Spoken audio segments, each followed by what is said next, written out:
Welcome to our channel వీటు విజ్ఞానం విహారం. నేటి వీడియోలో తమిళనాడు రాష్ట్రంలోని 6 పడైవీడు క్షేత్రాలలో ఒకటైన తిరుత్తని ఆలయ విశేషాలను తెలుసుకుందాం. తిరుత్తని దర్శనానికి వెళ్ళాలనుకునేవారు ప్రత్యేకంగా అక్కడికి వెళ్లే బదులు తిరుపతి దర్శనానికి వెళ్ళినప్పుడు తిరుత్తనిని దర్శించడం మంచి నిర్ణయం.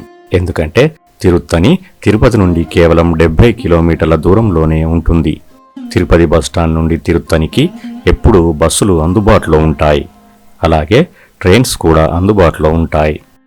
ఒకవేళ తిరుత్తనికి డైరెక్ట్గా వెళ్ళాలనుకుంటే తెలంగాణలోని సికింద్రాబాద్ నుండి వారంలో ప్రతిరోజు డైరెక్ట్ ట్రైన్స్ అందుబాటులో ఉన్నాయి.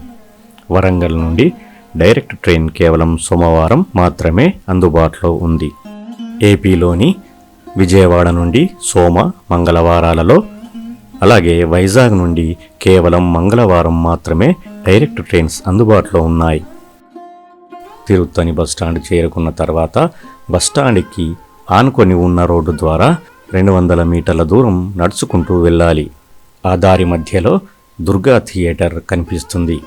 దానికి ఆపోజిట్లోనే ఆలయం యొక్క ఆఫీసు ఉంటుంది. ఈ ఆఫీసునే తనిగై ఇల్లం కాటేజెస్ అని కూడా పిలుస్తారు. ఇక్కడి నుండే ఆలయంకి చేరుకోవడానికి బస్సులు ఉంటాయి. అలాగే ఇక్కడ ఆలయం యొక్క రూమ్స్ కూడా ఉంటాయి. స్టే చేయాలనుకున్న వారు చేయవచ్చు. ఇంతకుముందు మనం వచ్చిన రోడ్డులో అలాగే ముందుకు వెళ్తే మెట్ల ద్వారా కాలినడకన ఆలయంకి చేరుకోవచ్చు.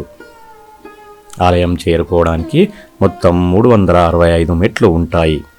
ఇవి సంవత్సరంలోని 365 రోజులకు ప్రతీకలుగా చెప్తుంటారు. కాలినడక మధ్య మార్గంలో స్వామివారికి తెప్పోత్సవం నిర్వహించే కోనేరు కూడా ఉంటుంది. దీనినే శరవణ పొయ్గై అనే పేరుతో పిలుస్తుంటారు. అలాగే ఈ కాలినడక మార్గ మధ్యంలో అనేక చిన్న చిన్న ఆలయాలు కూడా ఉంటాయి. ఆలయం చేరుకున్న తర్వాత మన లగేజ్ని, చెప్పులను ఉంచడానికి కౌంటర్స్ ఉంటాయి. అక్కడ వాటిని ఉంచి దర్శనం చేసుకోవచ్చు. దర్శనంలో ఉచిత దర్శనం, స్పెషల్ దర్శనం 2 ఉంటాయి. స్పెషల్ దర్శనం టికెట్ ధర ఒక్కరికి 100 రూపాయలు ఉంటుంది. కొండపై ఉన్న జనాలను బట్టి ఏ దర్శనానికి వెళ్ళాలో నిర్ణయించుకోండి. సాధారణంగా మామూలు రోజులలో 1 గంటలోపే దర్శనం పూర్తవుతుంది.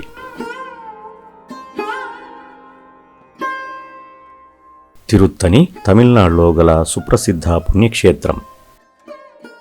కొండపై ఉన్న ఈ ఆలయం చాలా ప్రాచీనమైనది. ఈ ఆలయంలో శ్రీ సుబ్రహ్మణ్య స్వామి, వల్లి, దేవసేన అమ్మవార్లతో కలిసి కొలువై ఉండడం విశేషం. తమిళనాడులో 6 పడైవీడు సుబ్రహ్మణ్య క్షేత్రాలుగా కొలువై ఉన్న 6 పుణ్యక్షేత్రాలలో తిరుత్తని ఆలయం 5వది. ఈ 6 సుబ్రహ్మణ్య క్షేత్రాలను తమిళ ప్రజలు చాలా పవిత్రమైన క్షేత్రాలుగా భావిస్తుంటారు. సుబ్రహ్మణ్య స్వామిని తమిళులు ఇష్టదైవంగా, తమ ఇలవేల్పుగా కొలుస్తుంటారు. పూర్వం సూరపద్ముడు అనే రాక్షసుడి వల్ల దేవతలు అలాగే మునులు అనేక బాధలు పడుతుండగా వారి బాధలను విముక్తి చేయడానికి సుబ్రహ్మణ్య స్వామి సూరపద్మునితో యుద్ధం చేసి అతడిని అంతమొందించాడు. అలాగే సుబ్రహ్మణ్య స్వామి వల్లీదేవిని వివాహం చేసుకోవడానికి బోయకుల రాజులతో కూడా యుద్ధం చేశాడు. ఈ యుద్ధాల అనంతరం స్వామి శాంతించి ఇక్కడ ఈ క్షేత్రంలో కొలువైనాడని ఇక్కడి స్థల పురాణాల ద్వారా తెలుస్తుంది. అందుకే ఈ క్షేత్రానికి శాంతిపురి అనే పేరొచ్చింది. ఈ క్షేత్రంలో కొలువైన స్వామి భక్తుల తప్పులను మరియు పాపాలను మన్నించి కటాక్షిస్తుంటాడు. అందుకే ఈ క్షేత్రానికి తనిగై అనే పేరు వచ్చింది. తనిగా అంటే మన్నించుట లేదా ఓదార్చుట అని అర్థం. తనిగా అనే పేరు మీదుగా ఈ క్షేత్రానికి తిరుత్తని అనే పేరు వచ్చింది. సుబ్రహ్మణ్య స్వామి కొలువై ఉన్న కొండకు చుట్టుప్రక్కల అనేక కొండలు వ్యాపించి ఉన్నాయి. స్వామి కొలువై ఉన్న కొండకు ఉత్తరాన ఉన్న కొండ కొంచెం తెలుపు రంగులో ఉండడం వల్ల దానిని బియ్యపు కొండ అని పిలుస్తుంటారు. అలాగే దక్షిణం వైపున ఉన్న కొండ నల్లగా ఉండడం వల్ల దానిని గానుగపిండి కొండ అని పిలుస్తుంటారు. తిరుత్తణిలో కొలువై ఉన్న సుబ్రహ్మణ్య స్వామిని అనేక మంది దేవతలు కొలిచారని పురాణాల ద్వారా తెలుస్తుంది. రావణ సంహారం తర్వాత శ్రీరాముడు ఈ క్షేత్రాన్ని సందర్శించాడు.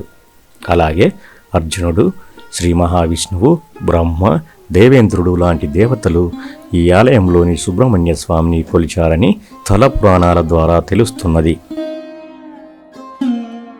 తిరుత్తణి కొండకు ఈశాన్య భాగంలో ఒక తీర్థం కూడా ఉంటుంది. దీనిని కుమార తీర్థం మరియు శరవణ తీర్థం అనే పేర్లతో పిలుస్తారు. దీనిని స్వయంగా సుబ్రహ్మణ్య స్వామినే సృష్టించాడని తెలుస్తున్నది. అందుకే ఈ తీర్థం మహిమాన్వితమైనది. సుబ్రహ్మణ్యుడు తన తండ్రి అయిన పరమేశ్వరుణ్ణి అర్చించడానికి ఈ తీర్థాన్ని సృష్టించాడు. అలాగే అక్కడ ఒక శివలింగాన్ని ప్రతిష్ఠ చేసి పూజించాడు. సుబ్రహ్మణ్యుడి భక్తికి మెచ్చిన శివుడు అతనికి జ్ఞానశక్తి అనే ఒక ఈటెను అనుగ్రహించాడు. ఆ కారణం చేత సుబ్రహ్మణ్య స్వామికి జ్ఞానశక్తిధరుడు అనే పేరొచ్చింది. సుబ్రహ్మణ్యుడు ప్రతిష్ఠ చేసిన లింగానికి కుమారేశ్వరుడనే పేరు వచ్చింది. ఆలయం బయట రాజగోపురం వద్ద సుబ్రహ్మణ్య స్వామికి చెందిన శూలం ఉంటుంది. దీనిని ఉప్పు మిరియాలతో కొలుస్తుంటారు. ఇలా చేయడం వల్ల భక్తులలో ఉన్న భయాలను, పీడలను, దోషాలను సుబ్రహ్మణ్య స్వామి పోగొడతాడని భక్తుల విశ్వాసం. ఆలయం ప్రతిరోజు ఉదయం 6 గంటల నుండి రాత్రి 8:45 వరకు తెరిచి ఉంచడం జరుగుతుంది. కానీ మధ్యలో ఉదయం 8 నుండి 9 గంటల వరకు, మధ్యాహ్నం 12 నుండి 1 గంట వరకు, సాయంత్రం 5 నుండి 6:15 వరకు దర్శనానికి అనుమతి ఉండదు.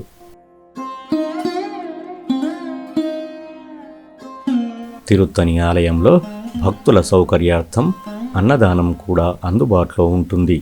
ప్రతిరోజు దాదాపు 1600 మంది భక్తుల వరకు అన్నదాన సౌకర్యం కల్పిస్తుంటారు. ఈ వీడియో కనుక మీకు నచ్చినట్లయితే మా ఛానల్ని సబ్స్క్రైబ్ చేసుకోండి, లైక్ చేయండి, అలాగే షేర్ చేయండి.